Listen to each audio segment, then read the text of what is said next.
Hello, everyone, and welcome back. I'm Coach Wilena McGee, RNBSN, your coach, your NEMT startup coach and business strategist.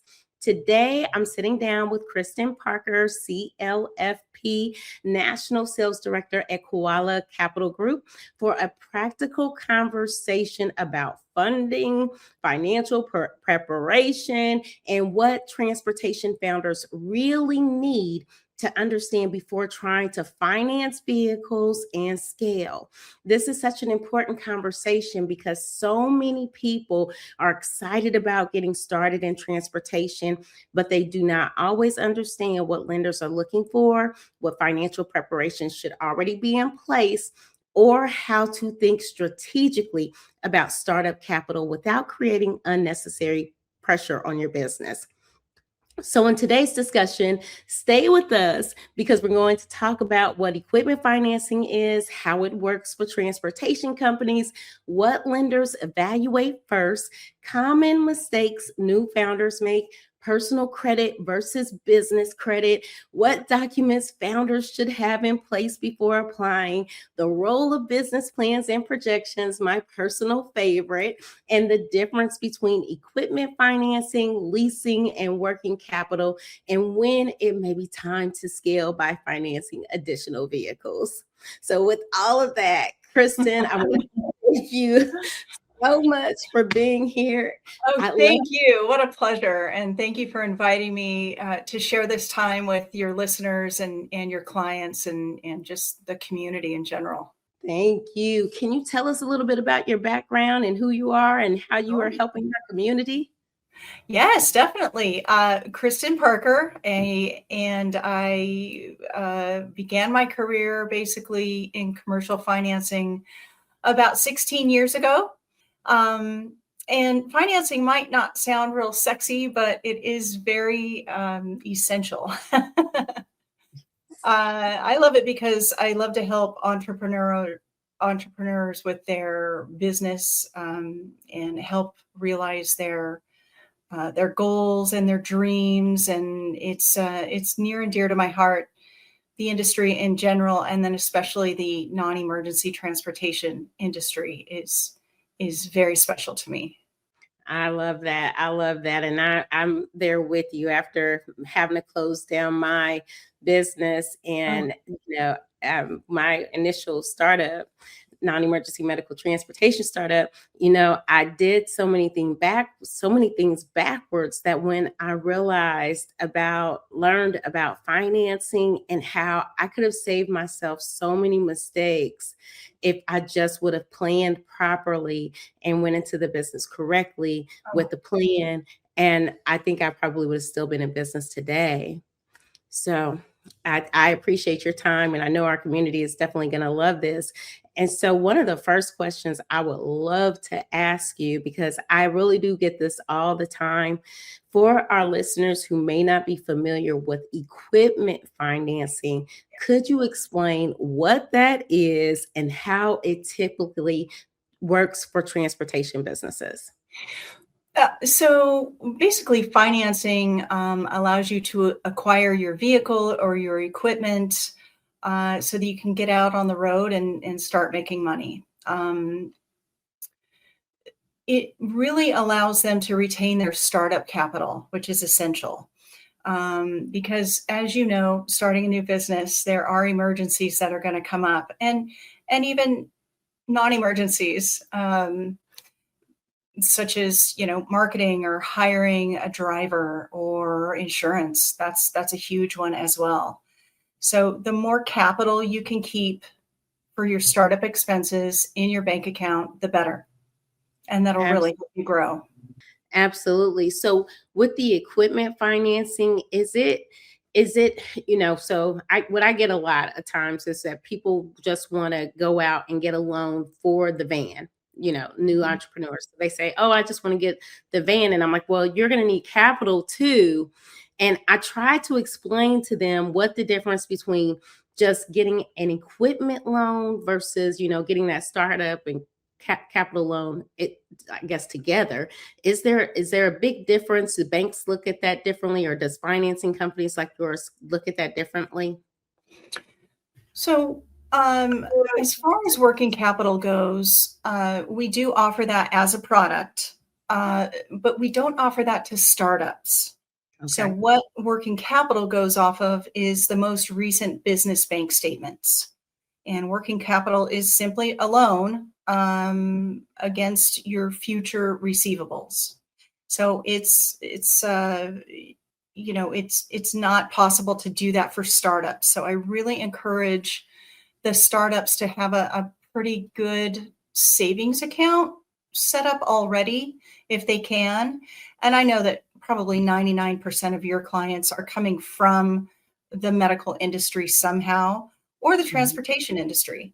So somewhere along the lines, as they're thinking about starting up their NEMT business, hopefully they're socking some money away so that they can have those startup reserves that they may need.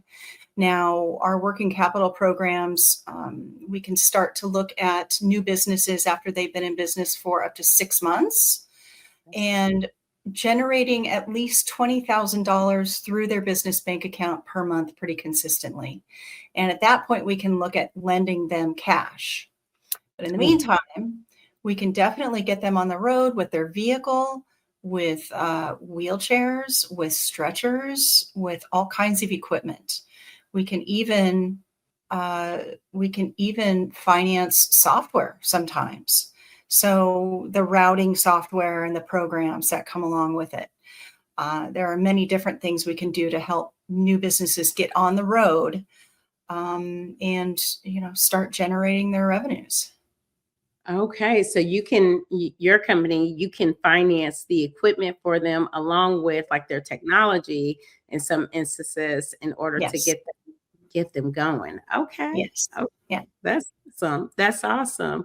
So what do you see as far as um, these founders when they are looking for vehicle financing?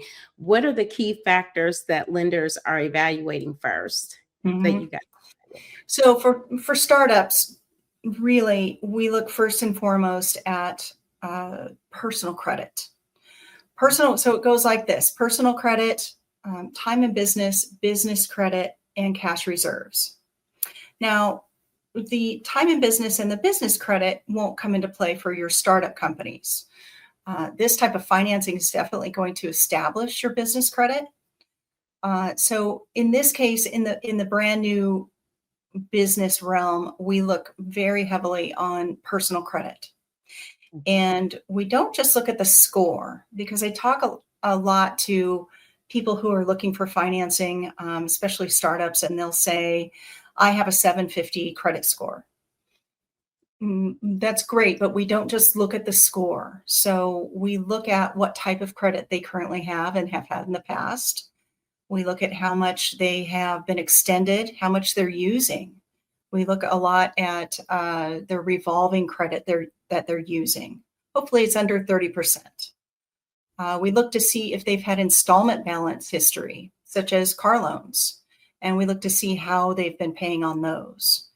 So yes, you may have a 750, but if you have one credit card for $1,200 that you just opened in December of 2025, that's not a credit. So I do want to caution, our first time business owners on that realm as well. So in that case, what we do look at the business or the personal credit. We also look at the cash reserves, because I do have some really aggressively priced programs for those who have strong personal credit and have good, strong cash reserves. Those reserves might not have to go towards the financing, but the lenders want to see that you have it there. They want to see that you're setting yourself up for success. That's it. So that 20% of the loan rule, like if you want to borrow 100,000, have 20,000 in reserve. That's not bad. That's not a bad comparison. For startups, we typically encourage you to be ready to put down 10 to maybe 30% of the vehicle cost. Yeah. And that could just be your first and last month's payments. It could be a security deposit. It could just be money down to get you into that better priced program. So yeah, we do have lots of options for people who have lots of backgrounds and lots of challenges. Yeah, that's awesome because talking about the different type of programs that you have, and what's having for me, having to explain to my students to make sure they have that cash reserve. If they don't have like equity in their home or anything like that, they want to have that cash reserve. What kind of mistakes do you, and sometimes they listen and sometimes they don't. So my question is, what mistakes do you see most often happening that these startups are doing? I think we kind of touched on it already, and that is outlaying your startup reserves for vehicle or equipment purposes when financing is a perfectly viable option.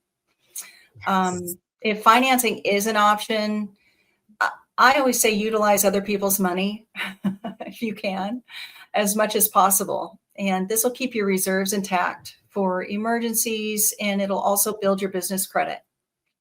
I also see new business owners thinking that brand new vehicles are the only way to go. And I just encourage them to possibly, look into quality used vehicles. There are many of those out there. It'll still get you on the road. It'll still make you look good to your customers, but then your outlay is going to be lower. Your monthly expenses could be lower also. Just some things to consider when getting started. That's awesome. Yeah, that is so true because I tell them all the time that, if you have the money, I always go back to this example. I had someone call me who had just literally gotten a settlement for like $400,000. And he calls me, he wants me to coach him. And he's like, I've already got 3 wheelchair vehicles and blah, blah, blah. And my son was so upset with me because I was like, oh no. I was like, no. I'm like, you're using your money. Like you have all that money for cash reserve and you're using your money for all those type of vehicles. You're going to need every bit of that $300,000 for Yeah. equipment if you're getting stretcher vehicles and wheelchair vehicles and all that. And I'm like, why are you using your money?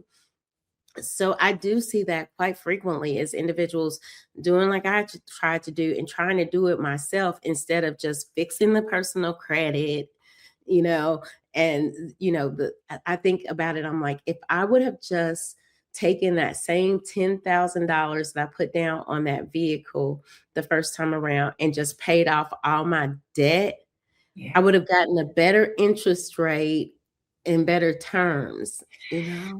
There's tremendous value in personal credit. I think it's the best investment you can make, really, is in your personal credit. Well, in yourself in general, as you know, Coach Willina.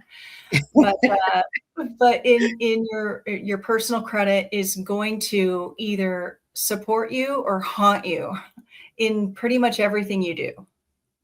That's right. That's right. I found that out, because for me, even coming into this business, I had to, because I filed bankruptcy, I've had to bootstrap this business. I've had to put out everything for it because I can't get the financing yet.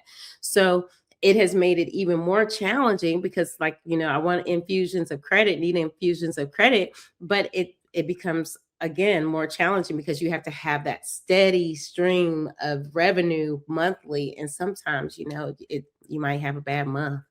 So and yeah, I think it's wonderful that you shared that with everybody. People make mistakes. My credit hasn't always been perfect either, and that's not to say that we can't get you the financing that you need. So once again, we do look at the credit depth. We do look at how you're doing now, how you've been doing the past few years. If you had some hiccups a couple years ago, and since then you've been steady and strong and building in a nice, safe way your credit, we do have programs for you. We really have programs for just about anyone. Now, this is mainly with time and business deals. For anyone that's not currently in a bankruptcy or past due child support, With the right blend of credit, cash, and collateral, we can really put together just about anything for somebody, as long as they're not in an open bankruptcy, no recent defaults on auto loans. And like I said, the child support is a big one too for lenders. Wow. Okay. Yeah, that's nice to know because I didn't even know that, but that can sneak up on a lot of individuals, Sure, unfortunately. sure. Yeah, that can And they harm you. don't even know about it sometimes. Yeah. So that's Yeah. another. I take a real consultative approach in credit and in financing with my newer customers. I'll take a look at their credit and I'll coach them. I'll let them know what we see. They may not even be aware of it. Maybe it's been taken care of. Maybe it was paid 3 years ago. The collection agencies are real savvy. So what they'll do is they'll buy a portfolio from a lender, and the debt might have already been settled for an Mhm. individual, but that collection agency will buy the portfolio, the debt portfolio, and they will slap the debt right back on the customer's credit Yes. years Yes. later. Yes. It's horrible. It's really frustrating for people who really have a good handle on their credit. Maybe they did get a collection notice, they paid it right away, but the company didn't record it accurately. So I can let them know what we're seeing. I can let them know what's important to our lending partners, and how to address that and probably clean that up, or show proof that they paid it. So yeah, we really want to help people through this process and take more of a consultative approach. Yeah, that's awesome.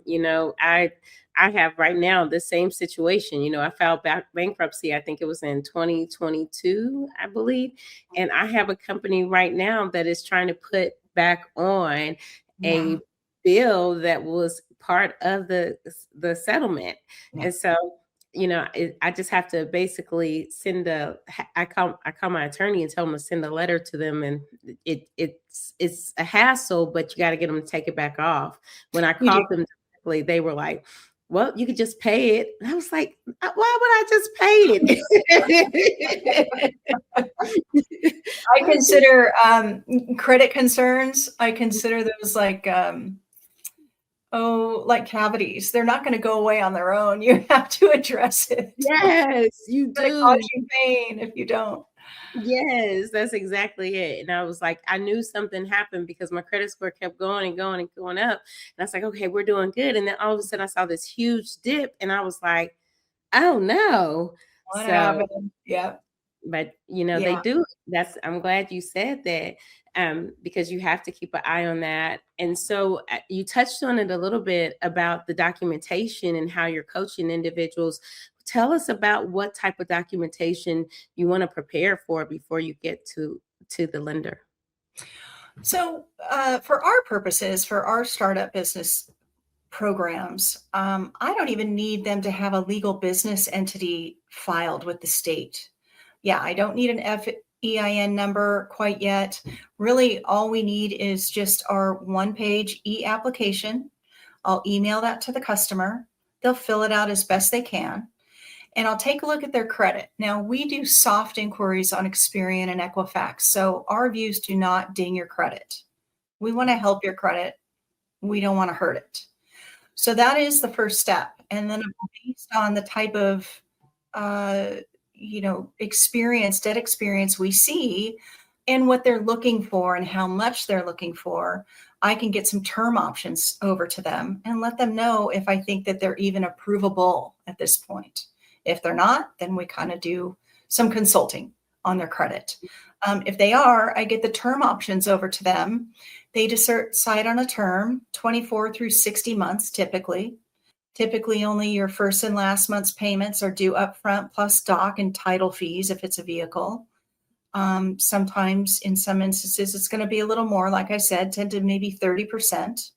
But I'll get those term options to you before we even present you to underwriting. Once we decide on a term, I'll send over a proposal agreement, and then I do a real strong write-up. And then I send your file to underwriting. Okay. Um, we have, while we at Koala Capital Group we do direct lending. We are a direct lender. But if it doesn't fit in-house, and some of these startup programs just don't fit in-house quite yet, or I can get them better pricing somewhere else, then we have, over 30 different lending partners, depending upon the time of business, the industry, the personal and the business credit, all those things combined. I've got, several dozens of other options that we can look at to get you into a program that fits for you and your business. Wow, that's great. So, I mean, it sounds like it's a really good roadmap so they can get the vehicle financing and the equipment financing and then be in business for just like 6 months or so and possibly transition to get some startup assistance. Is that right?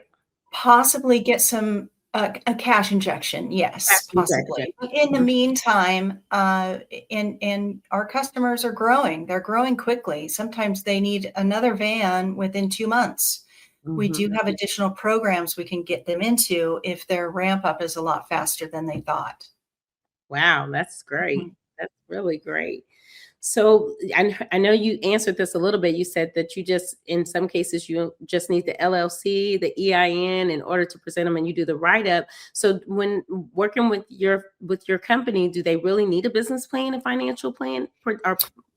Oh, that's a great question, but let me back up a little bit because that is just for the initial application stage. So by the Okay. time we do get to the underwriting stage, they're going to want to have a business. I only do commercial lending, so Okay. they're going to want to have a business, either a DBA or an LLC filed or a corporation filed.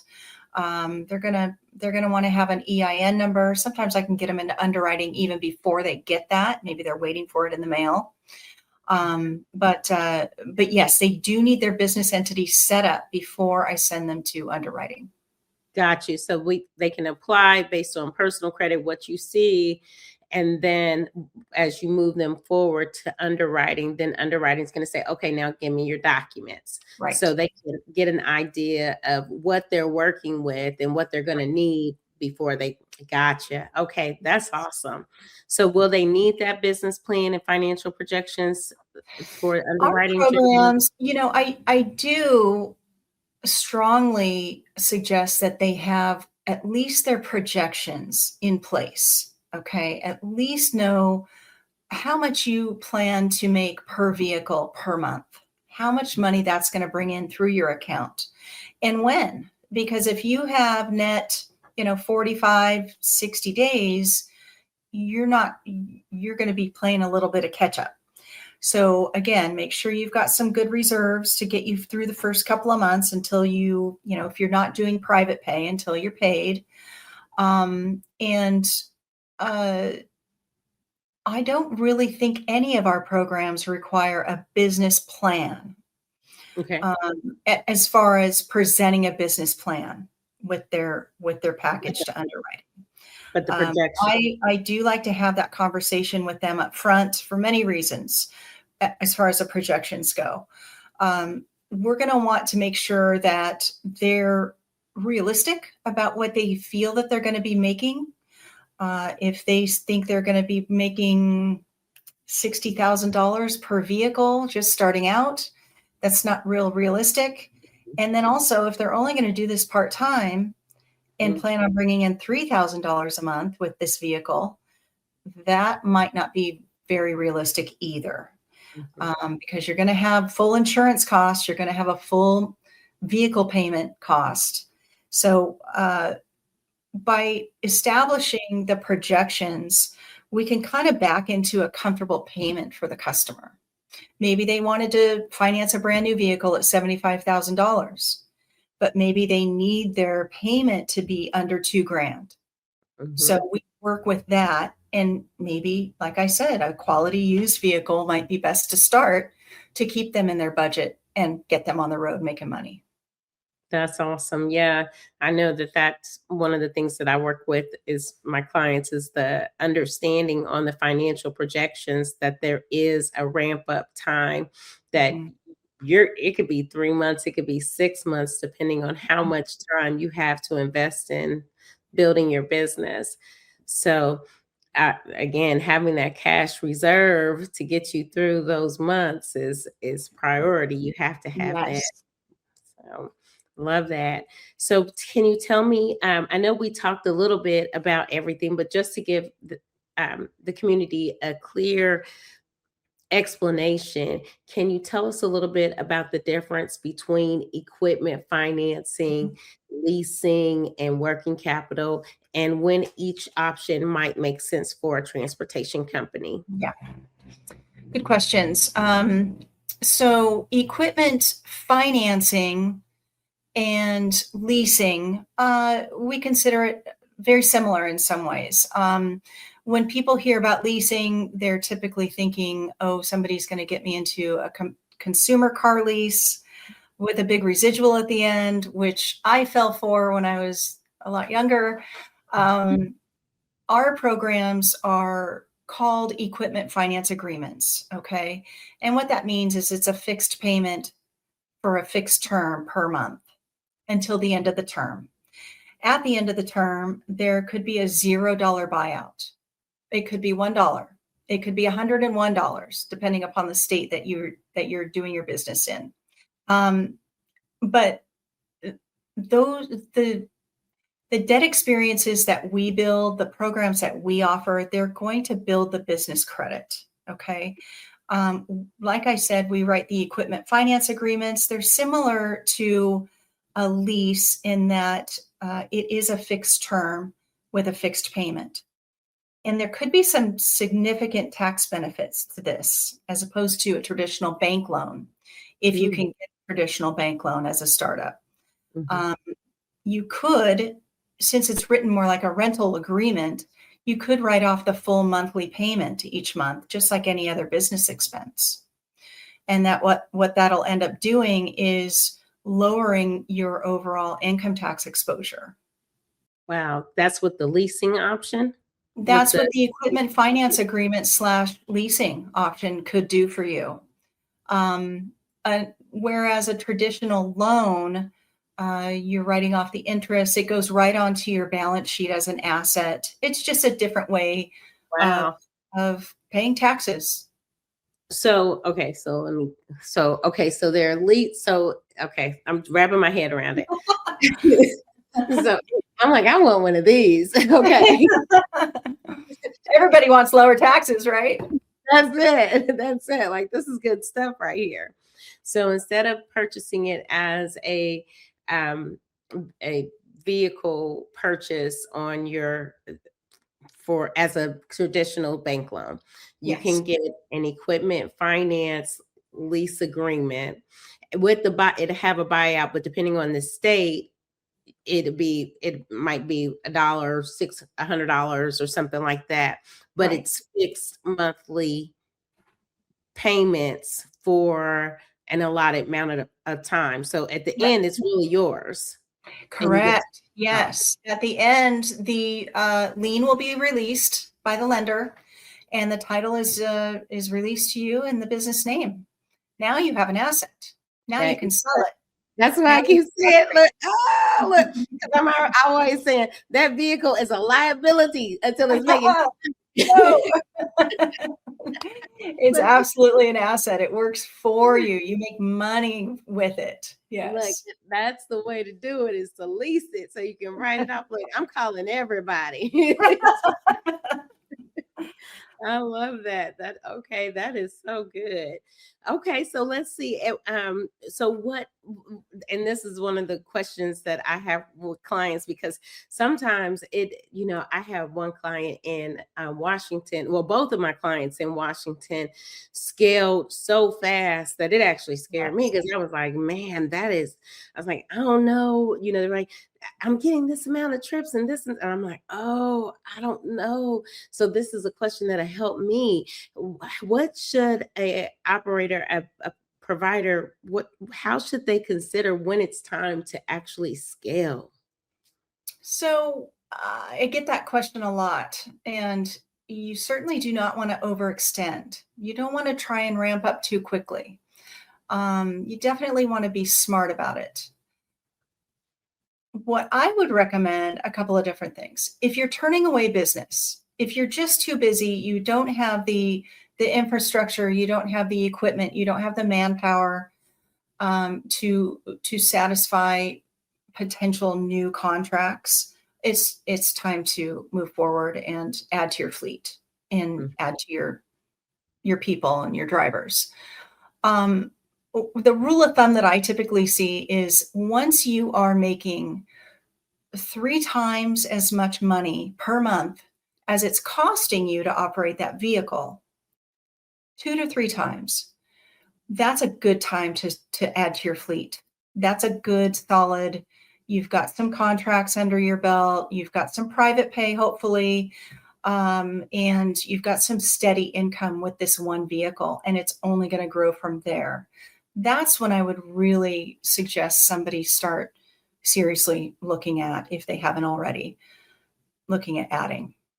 That's right. That's right. I think that from the business planning side too, that adds up because um, until you're working at capacity, and steadily working at capacity with 12 to, I don't know, if self-pay, if you're doing 6 to 8 trips per day, self-pay, you're probably at capacity. If you're doing broker trips, you're going to have more volume. You're going to need more trips per day. But once you're meeting that break even and you're starting to see that revenue, then it's probably safer to scale from that side of it. But if you're only taking 2 or 3 trips and somebody's promised you a contract, or I'm like, get it in writing. Yeah. Give it in Yeah. writing. Yes. That's awesome. So I know that this has been some great questions asked and answered, and so I wanted to ask you before we wrapped up, because we talked about preparation, we talked about funding, and we talked about growth. To make this even more practical for our community, I'd love to close with this final question. If you could give 3 key financial recommendations to someone starting a transportation business today, what would they be? Hmm. Okay. Great, great questions. I would say if you're going into business with partners, let's talk about that. Um, Ooh, yes, ooh, I encourage it because of the support, the morale boost, the potential for additional revenue, of course, sharing the load. But have the difficult conversation with that person or people early about their personal credit. It's a difficult conversation to have, but I'll tell you what's more difficult: trying to apply for financing and finding out that somebody's got, 475 credit score. And then what do? You've already, formed your articles, and that person's tied to the business. So know what you're getting into as far as your partners, because this is a lifetime decision. Starting a business, it will affect the rest of your life. It will also affect your relationships. So if somebody brings, extra cash to the table, or they bring expertise to the table, there are different ways to structure your business. And I just encourage people to take a look at that before getting too far in the process. that is great. Go ahead. I would also say I can't say enough about building the cash reserves. That's really going to be your friend. Okay. Don't try and start a business like this, which is so crucial to the community and to people, and affects people's lives out there, to try it on a shoestring budget. It's, as you mentioned, there's going to be ramp up time. There's going to be time. So maybe pull back the reins a little bit and get a little bit more cash in your pocket to make you feel more secure. And that way you're not going to be panicking if you have a mechanical issue, or if you have a driver quit, or you need training. So I would encourage that, definitely. And then I guess the third one, utilize other people's money. It can be a game changer for staying power in this industry. Now, of course, I have a vested interest in that because that's what I do for a living. But I do encourage you to use your credit wisely, use your credit, and you're just going to be so successful. Yeah, those are some great points. I mean, all of them are fantastic points. You know, it is so imperative. I think you spoke on everything that happened to me: loss of Oh, drivers, mechanical issues, no I'm cash sorry. reserve. You know, and listen, and then not using my credit. I mean, I started it with a great credit score, but because I was afraid, oh, I can't get a business loan, or I can't get a SBA loan, or I can't get financing through a finance company, I took out micro loans. I had no understanding, and like killed me. Yes. And so I think, having this conversation again is so imperative. So don't try to bootstrap it. Don't try to do it on the shoestrings where you don't have any cash reserve. And it's like hood trying to trying to create a business for just you can't do it. You have 'Cause to. those issues creep up on you fast. Yes.